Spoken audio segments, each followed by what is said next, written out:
आखिरी पल। 2 दिन पहले उनकी शादी की 8वीं सालगिरह थी, लेकिन हिरेन भूल गया और ऊपर से घर भी लेट आया। फिर तो कहना ही क्या। बहुत झगड़े थे दोनों उस दिन। गुस्सा ठंडा हो जाने पर हिरेन ने अपनी पत्नी को मनाने की कोशिश भी की, लेकिन मैडम तो मैडम होती है। मर्जी चाहे माफ करे, न चाहे तो ना करे। शादी के कुछ साल तक तो सब कुछ ठीक था, लेकिन धीरे धीरे प्यार की जगह कड़वाहट ने ले ली और रोमांस की झगड़े ने। अब तो एक दूसरे के प्रति सम्मान के बीच में उनका स्वाभिमान आने लगा था। एक समय था जब दोनों को लगता था कि वे एक दूसरे के बिना जी नहीं पाएंगे, मगर आज वही दो प्रेमी एक ही छत के नीचे अजनबियों की तरह जी रहे थे। आखिर कोई अपनी मैरिज एनिवर्सरी कैसे भूल सकता है। वह मुझे अब पहले जितना प्यार नहीं करता। सोफे पर बैठी त्रिवेणी के मन में ख्याल आया। वह अपने पति से इतनी नाराज थी कि पिछले 2 दिन से उससे ठीक से बात भी नहीं कर रही थी। तभी दरवाजे की घंटी बजी। उसने जाकर दरवाजा खोला। सामने बारिश में भीगा हुआ हिरेन खड़ा था। हाथों में फूलों का गुलदस्ता था और चेहरे पे मुस्कान, लेकिन त्रिवेणी अभी भी माफ करने के मूड में नहीं थी। उसने गुलदस्ते को नीचे फेंक दिया और फिर से झगड़ने लगी। तुम्हें क्या लगता है इस तरह से मुझे गुलदस्ता देने से मैं बात को भूल जाऊंगी? अगर सच में प्यार करते हो तो दिखाओ, इस तरह से झूठ-मूठ का नाटक मत करो। हिरेन कुछ बोलता उससे पहले घर के अंदर से मोबाइल की घंटी बजने की आवाज सुनाई दी।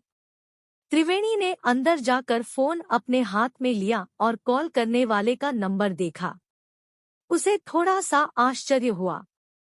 वह कॉल हिरेन ने ही की थी, लेकिन जब उसने फोन उठाया तो दूसरी तरफ किसी अनजान मर्द की आवाज सुनाई दी। हेलो, मैं गुड़गांव पुलिस स्टेशन से सब इंस्पेक्टर विजय सिंह राठौड़ बात कर रहा हूँ। क्या यह हिरेन शर्मा के घर का नंबर है? जी हाँ, क्या कोई प्रॉब्लम है? मुझे खेद है, लेकिन एक दुर्घटना हुई है जिसमें एक आदमी की मृत्यु हो गई है। हमें उसकी जेब से एक वॉलेट और एक मोबाइल फोन मिला है, जिसमें आपका नंबर होम के नाम से सेव किया गया है। हमें उसके शरीर की पहचान करने के लिए किसी की आवश्यकता है। क्या आप अभी सिविल हॉस्पिटल आ सकती हैं? त्रिवेणी का दिल बैठ गया। वह अचंभित थी। उसने कहा, लेकिन मेरे पति तो यहाँ घर पर है, मेरे साथ।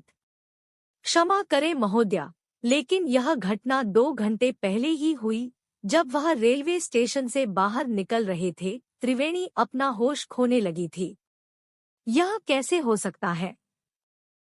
उसने पहले किसी से सुना था कि कभी-कभी आत्माएं इस दुनिया को छोड़ने से पहले अपने प्रियजन से मिलने आती है। अपनी आंखों में आंसू के साथ वह भागती हुई हॉल में पहुंची। हिरेन वहां नहीं था। पुलिस वाला सही कह रहा था। अब उसे पछतावा हो रहा था। हिरेन मरने के बाद भी आखिरी बार उसे मनाने आया था, लेकिन उसने एक गुस्से में आकर उसके साथ घटिया किस्म का बर्ताव किया। कितनी झल्ली हूँ मैं। वह रोती हुई फर्श पर बैठ गई। उसने अपना मौका खो दिया था, हमेशा के लिए। उसे पुराने दिनों की घटनाएं याद आने लगी। वो शादी से पहले की रोमांटिक प्रेम कहानी और हिरेन का थिएटर के अंदर सबके सामने शादी के लिए प्रपोज करना। आधी रात को उसके लिए अपने हाथों से मैगी बनाना और अपनी बेसुरी आवाज में अरिजीत सिंह के गाने गाना। मानो सब कुछ उसकी आंखों के सामने हो रहा था।